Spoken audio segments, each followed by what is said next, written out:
Pulling up over black Cadillac, high heel boots, and a sexy body full of tats. Baby's bad, oh baby's hella bad. Hey, wrestling card collectors, welcome to another edition, I think a special edition of WTCtv, something different, maybe not so different, because we've done this before in the past, but we're doing something kind of cool, I think, and I think I brought the right guy in for this. I brought in... Don't blame me up that much, Tony. You're okay. Yeah, I brought in Jamie Stalker all the way from across the pond. Across the pond, as we now seem to be affectionately known as, Yeah, and we're going to do a series here of individual episodes where we're going to talk about the Fleer years. I know that Zan and I did a kind of a recap of everything of the Fleer years on an episode of Worlds Collide, but I kind of want to get into a little bit more, a little bit more of a breakdown of each individual set. Nothing too crazy and chaotic. I don't think these will be very long episodes, but just to kind of go over each set, what they brought to the table, what collectors were kind of happy about, what they kind of dropped the ball on maybe, and some kind of things, little nuggets of like what could have been. Yeah, definitely. How has first off, how the hell are you? I'm doing very well. Yeah, I think we've been a long time since we spoke. So yeah, we've gone through the pandemic. We seem to be doing okay at the moment. It's all good. Collecting is still booming as it was. So yeah, no, not doing too bad at all. Thanks. I've seen you've been pretty active on social media the last few months, especially. Is it because are you beefing up on your own collection? Are you actively pursuing things now again? Dumping you know what? Things? No, well, it really. When we spoke before, so I felt like a bit of a lost person over here. Like there was not many connections with wrestling cards over here, and there wasn't any, podcasts and things like that. And I think obviously you'd only really just started up, but I think over this last year, it has boomed. People are well more connected. There's a lot more people online. It's nice to share things with people online, whereas that didn't exist before. So I use Twitter now pretty much as the only way to talk to wrestling card collectors. And, there's so many people on there now sort of come along and said, oh yeah, I'll click this person. And, podcasts have really boomed up, haven't they really now? So yeah, I think it's just being more connected, I think is more to it really. And Twitter seems to be the place to go really when it comes to all different social media platforms. Twitter's like kind of the number one place, would you say, for activity between card collectors for wrestling? I think so. I think Instagram's got its place for like displaying cards and like, exhibiting those big cards. But I think Twitter, to connect with people and sort of share things and investigate things, is definitely the place I've found most. There's some really good Facebook groups too out there. So we don't want to discredit those, but, and it's also not forget, we have the only place to go when it comes to on the Discord channel. There's a whole Discord place for wrestling cards as well. Yes, exactly. And I think, guys do like, Jamie Wallace trying to collect that WCW set, I think without Twitter this past year, I don't think he could have done what he's managed to do. Yeah, I mean, he took full advantage of all the different platforms out there and did it well, and worked out very well for him. And he's still going. Seems like every episode I've had recently we talk about Jamie, so because what he's done is pretty impressive. I mean, and what he continues to keep doing is pretty impressive, getting all his on-card type of signatures. So it's just it's pretty incredible. But which is something we'll also get into with this first set we're going to break down too, which is definitely we're going to start and kind of go in order, I think, of all the Fleer releases. But that first release was the WWF WrestleMania from Fleer in 2001. Yeah, and I think this is obviously the first set that they put out from Fleer. Comic Images, I think, didn't really have the license that long, did they really? I think it was only a couple of years that we had 98 to 2000, maybe. 98 to 2000, yep. 98 to 2000. They had the license for both trading cards and gaming cards for WWF. Yeah, they had the raw deal. That's right. The raw deal. So they were at one point for a very short window.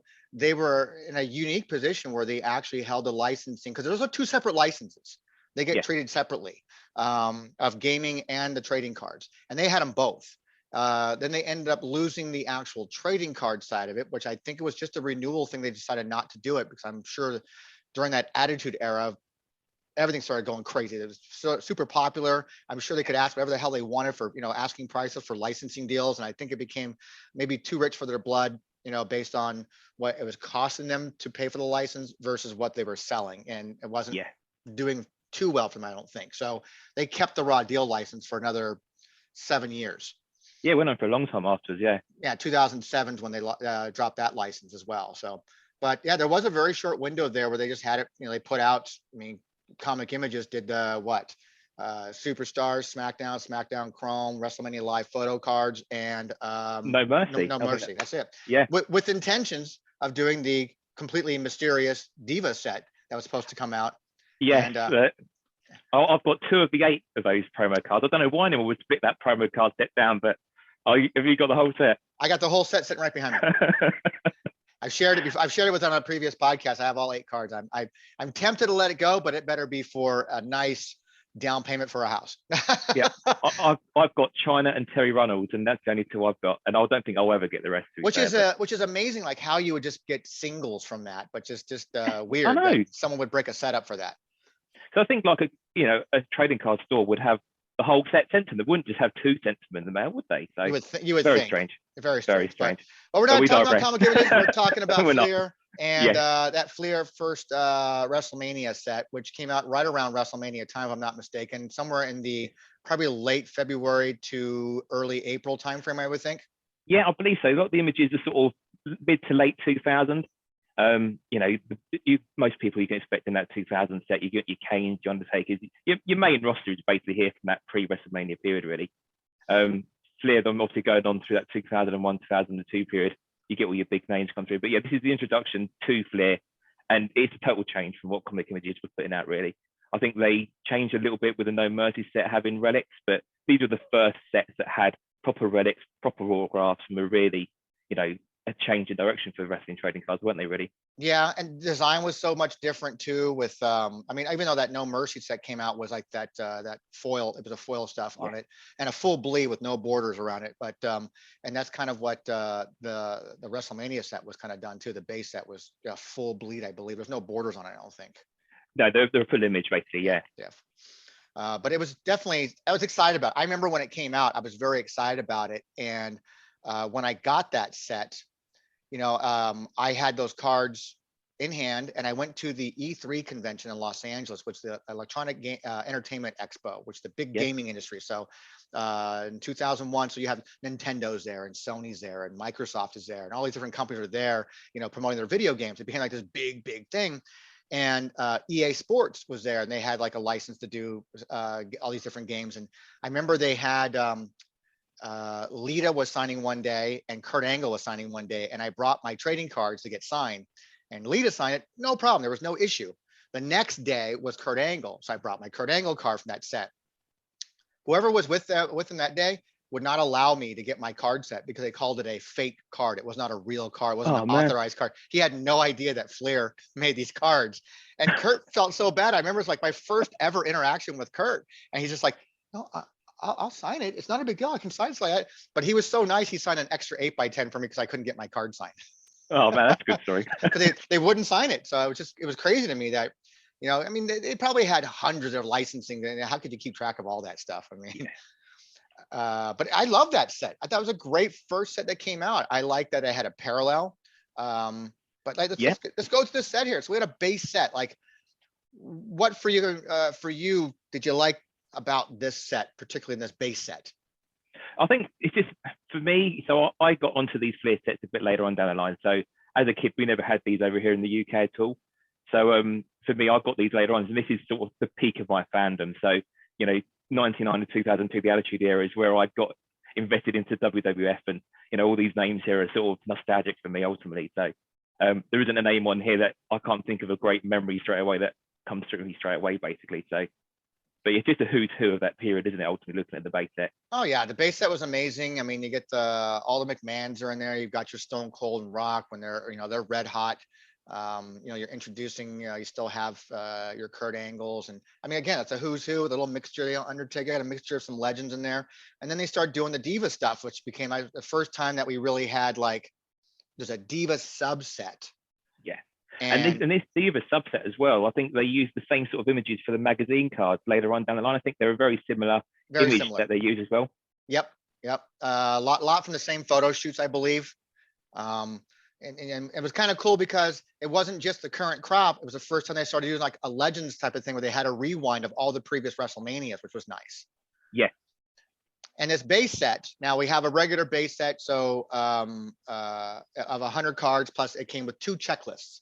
They were just on a regular standard size cards, front and back, And it was a nice checklist because it broke down not only just the base, but it had all the parallels and everything. It had everything in there. And obviously, about the parallel, the gold parallel. I can't remember if it was 1 or 2, per pack or something similar. But again, this is the first time we had parallels, in wrestling cards for some years. Yes. And it's something we've noticed AEW obviously now doing it with their set, and Tops have been doing no end of different parallels, but having a gold parallel and just that is the only one, it's quite a nice thing to try and collect as well. And it was just one, and it was marked with a stamp that says gold on it. That's basically it, gold, gold certified. So it was very easy to tell. Just an example there, but the a real basic foil parallel, but ultimately these very blurred out. Shame. These cards now, trying to get that full set, they're quite hard to come across, Yeah, I got a complete set or 2 of those things with a lot of singles, but if anybody wants to buy those, I'm happy to sell them. But then we had 2 levels of chase sets. We had the People's Champ set. So you're capitalizing your 2 biggest names, which is The Rock and Stone Cold. Yep. And those were basically in hobby packs, like every other pack had one. So pretty much every pack, you're either getting a People's Champ chase set or a Stone Cold Said So chase set. Yeah. And again, they're very similar images. The Rock chase set there, very similar to the Rock Solid images that they used for the comic images one. Tweaked by Flair, but very similar images on those, definitely. Yes. And then I kind of like them. They were cool because you kind of featured some of the bigger name talent there. It's like that. They don't get the respect that they probably should get. I mean, I know they're just common chase cards like that, but when you see some like base cards of a certain talent going for a few dollars, you would think that some of these, which is all The Rock, that would be a kind of a cool set to complete. But sometimes you can find these for just under $5 for the entire set. I think it's a bit of a strange set, really, as well. Obviously, a lot of people go for the 2002 Royal Rumbles, for the rookies and things. Sure. This set, to my knowledge, hasn't got any big rookies in it, so I think it sort of slipped under the radar over the years. Whereas, Raw War's got your Trish Stratus rookie in it and things like that. I think had this had more rookies in it, I think this would be a bigger set for people to go after. Well, Trish is in this one. She's in this set. Oh, she's in that one. Okay, apologies. Yeah. There's a whole diva set here, so you featured all the. I mean, they're divas of that time. So she's in this set.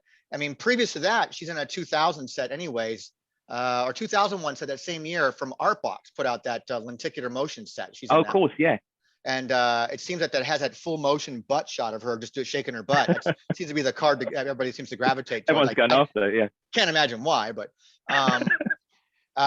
then we go into some cool stuff here. We have the Signature Moves chase set, which is basically, it ended up being like 1 per box.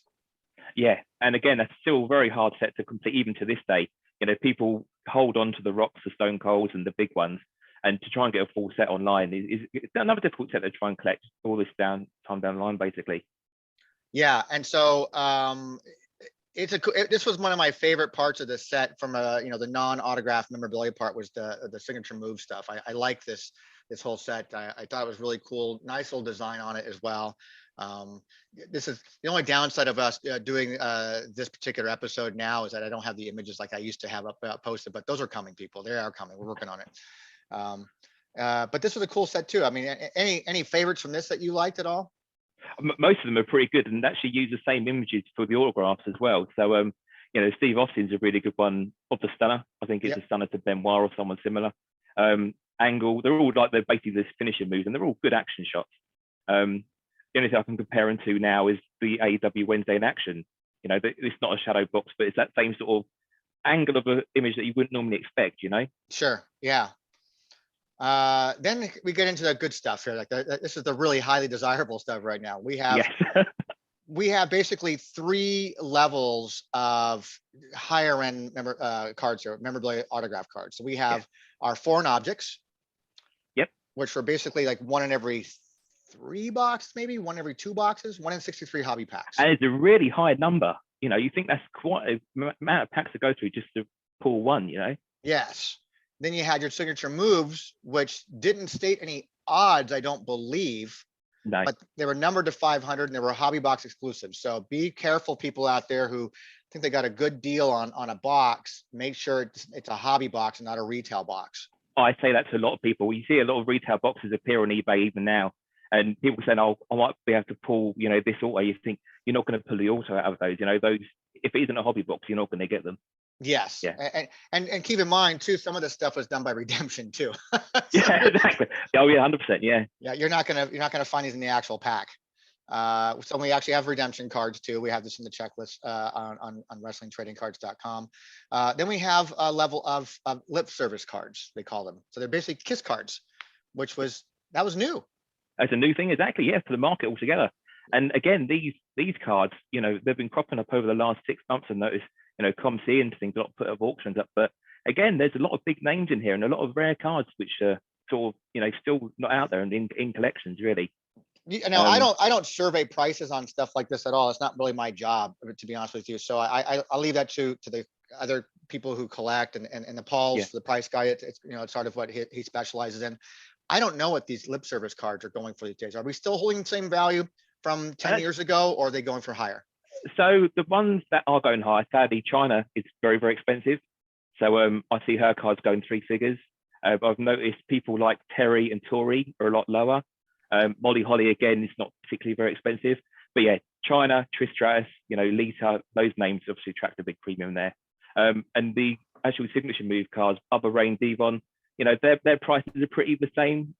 Kurt Angle, maybe a little bit more. The Steve Austin card, the Austin 316 auto, that's a holy grail card for many, many people in this set. And people always pay a lot of money for that card still. And it's one that I've never had in my collection and maybe never will. Yeah, this was the first set that I did have a master of it.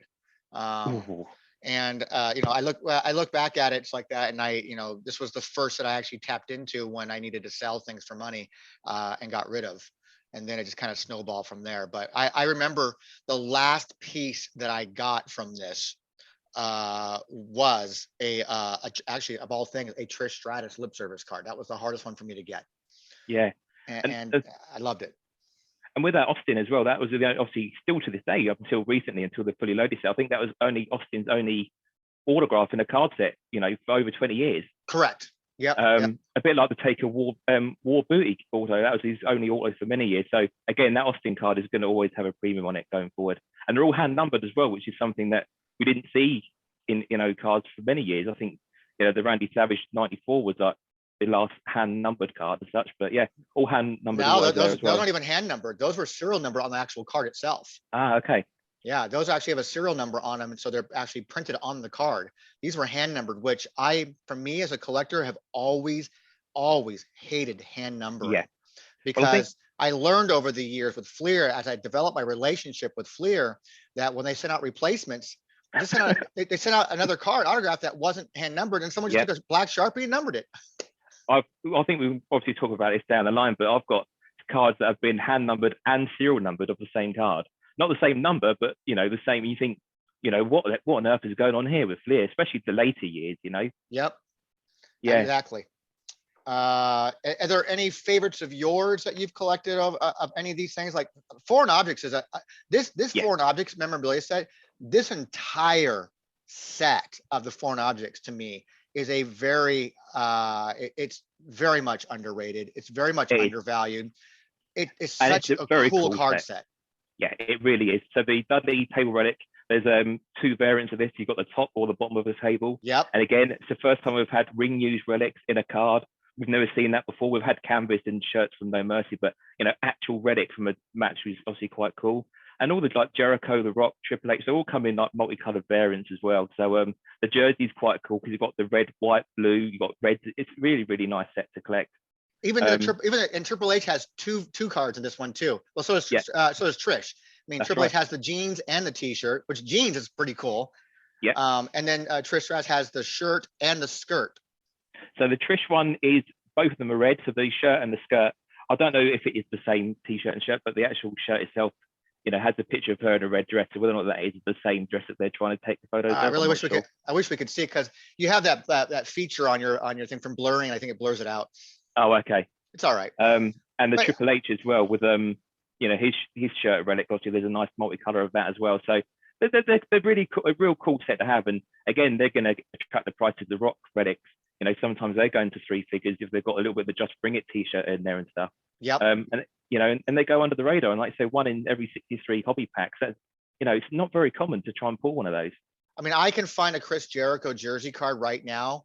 There's one up on eBay for like $13. Yeah, you see, yeah. And again, this was one of Jericho's, first relics that he had. He had a No Mercy relic, but for a nice, cool relic like this, it's a nice one to get in your collection for any Jericho. Well, fan.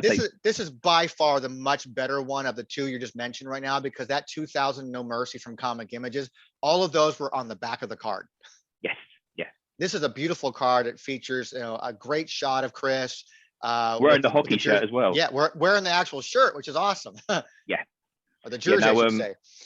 And for $13, $15, I recommend anyone getting, if they see these, try and get them in their collection, because I've seen it. I have it marked on my watch list on eBay, and and I'm like, I can't do it. I cannot do that because it's not part of my PC. I can't do that. I mean, but this is a great card.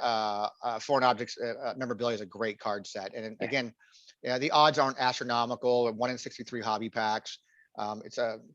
You're not going to find those in retail boxes. So again, if you're collecting this stuff, looking to go back and you find yourself a good deal on a box, please make sure it's a hobby and not a retail box. 100%.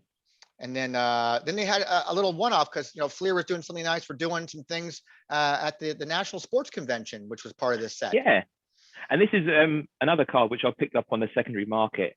I think over the years, Trish had sold them separately herself anyway, but the actual original convention card is a Fleer card. It's stamped Fleer on the back. It's authenticated by Fleer. Mm-hmm. But actually, you met her at a meet and greet. So you met Trish Stratus and she signed the Fleer card there for you. Yep. Actually, you go to the National Sports Convention, and then again, you go up there. I think you bought a box. Actually, if you bought a box, you were entitled to an exclusive autograph card with Trish. So you got to meet her and sign right there. And there's a lot of these that were left over that I know she ended up taking with her and sold directly on her website too, because she sold a lot of trading cards on her own website. When I ended up working with her years later, she had signed some and kissed them for me as well. So they were kissed and signed. Oh, and again, that's a nice set to have. Yeah, it's a really nice card set. So any interesting fun facts we have about this set at all that through all your research over the years? Yeah, so I think mainly this is the first set where I've not noticed any real errors. I noticed over the years, Fleer, I don't know what their timescale is. I guess you're looking at 6 to 9 month window, and obviously things were ever changing with WWF throughout this period. This is the first set where things seem to be pretty much on point. They seem to have their facts straight. There doesn't seem to be any real errors within the cards. I think for anyone getting into this sort of era of cards, I think this is a good price point card. There's nice relics. The autographs are pretty well priced if you don't mind not having the Austin. I think for anyone really trying to get into this, definitely have a look at this set. Yeah, the only thing that we had early solicitation and stuff like that. We note this on the WTC website. At the bottom of every checklist, for those who don't know, if you go to any checklist on the Wrestling Trading Cards website, even if it's a massive one with the tops and TriStar stuff with all the parallels, at the very bottom of the checklist, there's always going to be some kind of release information. So as we learn things over the years or things back then too, we note that stuff down there to kind of help you better educate you on about that particular release. So I do know that early solicitation of this product announced there'd be tattoos inside packs, and those were never released. Right. Okay. They never announced those. So I know that I'm sharing the screen right now for those who are actually watching this, because I know this will be an audio version of this up on the on Spotify and whatnot. We actually have images of front and back. They did a two-sided sell sheet, so it advertised both front and back. I think I have images of that somewhere right now. And then we had a magazine image as well, which is completely different than what the actual sell sheet distribution was. And I don't think there was anything on the sell sheet other than the tattoo reference that wasn't included in the set, I don't believe. No, I think I'm sure other sets and things over the years, there's been changes with things as you can expect, but this is a set that I know very little about outside of what's actually was released out there. So I'd be interested to hear from anyone who knows things that should have been in the set or was never actually released. Well, I tell you one thing. Here is what actually changed on that, by the way. I don't know if it's before the two different sets, but this is. I'm going to share this with you. I'm going to share this screen. How do I share this screen? Oh, I'm already sharing. Right there. I'm a moron, folks. So this right here, if you notice right here, it has WrestleMania and it's also for Raw's War. It's a magazine ad that promotes both those releases. So they must have been pretty close together then in that case. because I mean, you're looking at foreign objects, lip service card. This was a Raw's War subset right here for tables, ladders, and chairs, right? That's Roy's War, yeah. The TLC. You have foreign objects again right here. Then you had a war booty right here of an Austin, and it looks like it says, I can't zoom in on it anymore. I think it's an official ring mat. Yeah, I think a lot of the war booty ones were, yeah. That's incredible. Yeah, no, the Roy's War set as well is a nice introduction set, and you know, I'm sure we can chat about that down the line as well, because yeah, it's again, I think Flair as an introduction, moving into away from comic images into this, I think it's a good start for them. It really was. Yeah, I got my tabs up there. You see my Top Rope Wrestling Con. We don't want to get into that. I'm not going to do a shameless plug on that. But yeah, so I mean, just the basic information that we talked about in this episode is also mentioned the release information about the gold parallel set, and they have that championship gold foil stamping on them. You know, memorabilia cards, signature move cards, lip service cards are all found in hobby boxes only. Lip service cards are hand numbered to 50 each. And they're available by redemption only. So here's another thing, by the way, too. You're not going to find a lip service card inside of a pack. It's done by redemption. If you're buying that with the hopes of you think you might score a China or a Trish Stratus lip service card, if you're so lucky to get something like that, it's going to be redemption. And my hat's off to you to get it redeemed. Signature moves numbered to 500. Me personally, I'm not sure if that number really holds true. If there's 500 of each or not, I don't know. I don't think the price for them as well really replicates that either. Like, there are a lot of money for 500 of them. They tend to have an awful high price on them on the secondary market compared to other autographs, which are a lot fewer in number, you know? Yes.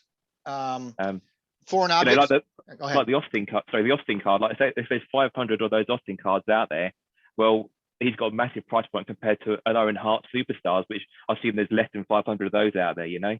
Correct. So, and obviously with the rarity of that Austin card, knowing that was the only auto for many years, you know, I don't know if there are 500 out there. I've not seen, obviously, nowhere near that number appear online compared to the Dudleys and Kurt Angle. Yep, that's true. Yeah. The foreign object cards themselves are not numbered, so be aware of that. We've touched base already how that Trish Stratus 2001 National Sports Convention exclusive, how you get that.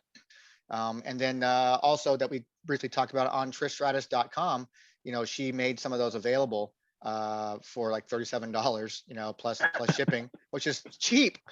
And, it really is. And they're numbered to 50 and they're kissed, they're limb printed. Yeah. So where would you put those ones in your sort of collection? Would you think that the Trish Stratus card, would you associate it still with this set, or would you have it separate away from the original convention? Me personally, because it was tied into this particular release, I put it with this release. Yeah. It was done in support of this release. It was done to help promote this release. So I would put that as almost like this a high-end promo card for this release. Yeah, I would as well. And it attracts the same price for that as well. People will get that card graded. I don't think there's many of those in existence as well. Again, if you've got a few money to spend, I would look at this or the Championship Clash Trish Stratus autograph cards. Out of those two Trish cards to have in your PT if you collect Trish. Correct. So, I think we've covered pretty much everything on this release. It's a pretty straightforward release from Fleer. A nice, you know, way to get right out of the gate and introduce themselves. Because as we're going to go and talk in further episodes, you know, they became more creative, started introducing new cool things to the hobby that we didn't see in wrestling cards before. And as we go through this stuff, I think people should kind of go back and think about Fleer products a little bit more, that they were very innovative at the time for wrestling stuff that never got done in this hobby before. No, 100%. They as they go through the years, obviously we start seeing relics from actual events. We start seeing specific event worn gear. You know, they really, really sort of pushed the boat over the next couple of years, and it'd be interesting to go back through them again. But yeah, I think that's a good set that they first put out, and it just kind of, there's some misses as far as from a collector standpoint. There's some misses I thought they did with certain releases over the years, but you know, they kind of kept going forward, and it's never really felt they went back into like this. Yeah, it's just a plain old set kind of thing. They always were kind of creative with their stuff. Yeah, and the thing, so again, like these are all, you know, up until the later sets, all hand signed, you know, on card autos, which is another great thing. You know, the later years they ended up obviously doing, you know, the card template where they just sort of slotted within the card. But yeah, on-card autos again was something quite unique, and it's quite a cool thing to have, really. Really it is. Really is. So we miss you, Flair. We miss you so much. So I have no closing thoughts on that. For me, anything from you? No, this is, I say it's a fairly straightforward set. Again, if people want to get them in the collection, the base set holds quite well price-wise. The Championship Gold, again, is a nice set to have. And I think over the years, those prices will go up, especially for the Rock and Stone Cold sets to have, in your PC. Yep. And again, like you said, the relics, they're hard to come across, and they've got a good price as well. Any Jericho fans or anything like that, you can get them, I say, quite cheap. Yeah, which is I can't believe it, actually. So, and so in closing here, then, sir, where can people find you when they want to have information? Because I mean, I kind of hold you up as my Fleer era expert in that sense, because you've done a lot of homework on that. So how can they get a hold of you if you have any questions? Yeah, so most of my things, I'm on Twitter pretty much for wrestling cards. So I'm at Jamie Stocker on Twitter. I always take part in the Wrestling Card Wednesday hashtag. So you always see me putting something up there. Over the years, I've picked up some of the proof sheets for Absolute Divas and Championship Clash and the KB toys. So I've got information on the latest sets and stuff. I'm always interested to hear about how these sets were designed. So if anyone has got any information about the Fleer years that I could add to my own knowledge, really, and obviously share with you and WTC website, like all that knowledge is knowledge out there that isn't out there otherwise, really. So makes us all better collectors, I think. 100%, yeah, I totally agree. So for me, WTC, WrestlingTradingCards.com. You guys can find everything right there at WrestlingTradingCards.com. At the bottom of every page is all the links to our social media platforms. And if you have any questions, feel free to use the contact us form. Just hit me up on Twitter, which I'm massively active on all the time. So other than that, I think we cover it all, sir. No, it's been a pleasure. Thanks so much, Tony. All right. Until next time, guys. We are Take out. care.